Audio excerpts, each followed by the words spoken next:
loves, it's your girl Neicy. Hey, I'm back once again. Queen's wisdom in the house. So being in my 50s, I feel like, hey, I got some things that I've been through, been there, done that, got the t-shirt to prove it over and over again, have gotten back up from a whole lot of different scenarios and different situations that I thought that I would die in. But hey, I'm still here. And so I'm going to put my 2 cents in just to, help out some people, encourage some people, motivate some people, keep some people inspired. So whoever I'm meant to impact, I believe that you will listen to the sound of my voice. You will listen to the words that I'm speaking. And I feel like the words that I'm speaking will truly impact you in such a way that will ignite and inspire you to live the life that you're meant to live. And so today I'm really coming from a personal standpoint of something that I experienced. And so when I was younger, I feel like that was the core part of why I constantly or continue to experience this. And it's not like it's as bad as it used to be when I was a little younger. But I had a situation that I was feeling a type of way because it reminded me of the rejection that I felt throughout my life, of the different experiences. And I don't know if you can relate to me. I know some of you can, but sometimes an event can happen and it will trigger something that you experienced when you were younger or something that you experienced throughout your lifetime. And maybe you've had one experience after another, and so it really sticks with you. And so for mine, it's like the feeling of the rejection, the feeling of not being good enough. And so it was a situation, and we're going to call it an activating trigger or a trigger event or a situation that happens to make you feel a certain type of way. Now, we can have different situations that can make us feel really good. Situations happen that make you feel really positive, make you feel wanted, make you feel loved. Those are really good. That gives us those endorphins that make you just feel like you good. But then you can have those activating events that happen in your life that remind you of the pain that you used to feel. It reminds you of the rejection that you used to feel. It reminds you that you wasn't good enough. And so a lot of times we haven't worked through it, or it can lay dormant, or we can be good because maybe we're in this good relationship and it's healthy and that really helps. But sometimes you can have something that happens that kind of like makes you go all the way back to square one. And even though you've been doing work on yourself, I feel like for me, I've worked on myself. I've learned how to have confidence in myself. I've learned how to validate myself. But sometimes it can sneak back up on me. And those thoughts will start making me feel like nobody cares. Nobody really wants you. Nobody really loves you. Nobody is really on your side. And so I have to be aware of that, and I have to constantly work through that. And so this particular thing that happened was I sent out a group text. And I sent it out expecting that people would respond, people would show up, but they didn't at first. And the thoughts began to come in my mind, the thoughts from the activating event, from the trigger event. Remember, activating event, the thoughts, and then you have feelings, and then you have behavior. And so the thoughts began to come in my mind, the negative thoughts. You're like, they don't care about you. Why? And then the feelings was depression, feeling low, feeling unwanted, feeling unloved. Those are the feelings. And then the behavior was, okay, I'm just going to get angry, or I'm going to isolate myself, or I'm just going to sit here. I'm just going to be by myself. I don't want to talk to no one because they caused me to feel the way I used to feel, which was rejected, unwanted, unneeded, unincluded, whatever, all of those different things. Okay. So right now, and I had to work through this myself.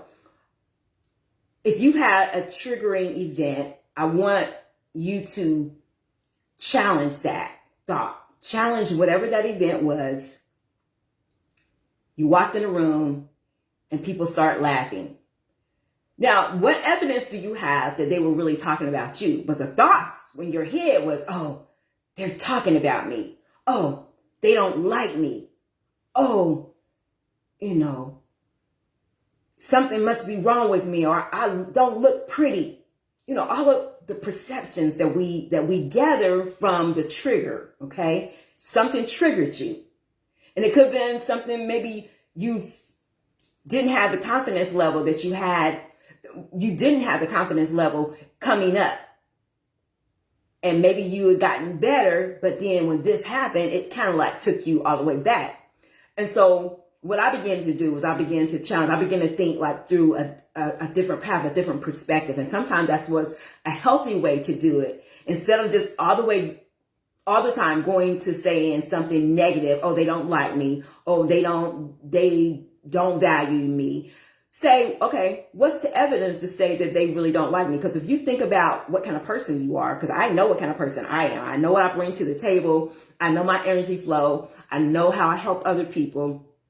What's the evidence to say they really don't like me? Or they really don't, they're not down for me?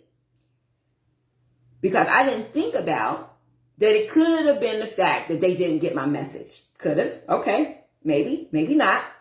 Or maybe they were so busy. Everybody was busy. We live in a really busy world. And so maybe they were busy. Maybe they were busy and they just didn't get my message. And so they couldn't respond to me, in the time frame. I thought I gave them enough time to respond, but they didn't respond to me in the time frame that I thought that they, were supposed to respond in. Because I feel like they got the message by now. Why haven't they responded? And so I'm going through all of these things in my mind, feeling rejected, feeling unwanted, feeling unloved, when I needed to just be healthy enough to challenge that thought, challenge that feeling, and then have a different perspective and say, you know what, they could have been doing this. Now, let me tell you this. Sometimes your feelings are valid. Sometimes people don't, like you. Sometimes that's going to be like that. Everybody's not going to like you. Sometimes people are not in your corner. Sometimes people don't value you. And so you have to look at that. And if a person shows you who they are, believe them. And so you look at that and then you put some distance, because you can't set yourself up to be vulnerable. You can't set yourself up to go all the way back to square one, feeling down, feeling low, feeling unconfident. So you have to put some distance. So if your feelings are valid, address it and then act accordingly. Never stay where you're not valued. Never stay where you're not valued. I'm going to say that one more again. Never stay where you're not valued. Because you're only setting yourself up for hurt and pain and rejection. And you don't need to be in that state of mind. You need to be confident. You need to be able to flow. You need to be surrounded by people that love you and support you. You're not going to have that all the time, I know.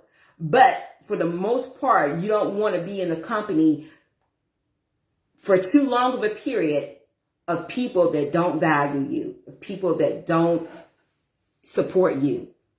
So remember that. You have an activating negative event. Your thoughts begin to go one way. I want you to challenge that thought. I want you to say, what evidence proves that they don't like me? Or what evidence proves that they were out to get me? What is the evidence? You need the evidence. If it's valid that your thoughts are correct, then you need to act accordingly and channel your behavior with that person or with those people in a way that it doesn't hurt you. It doesn't harm you. But don't allow yourself to be distracted and feeling like you are not valuable, that you're, less than, that you're nobody, because there can never be another you.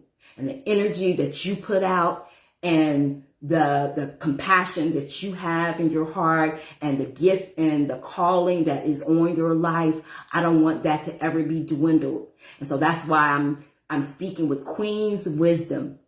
Queen's wisdom that says,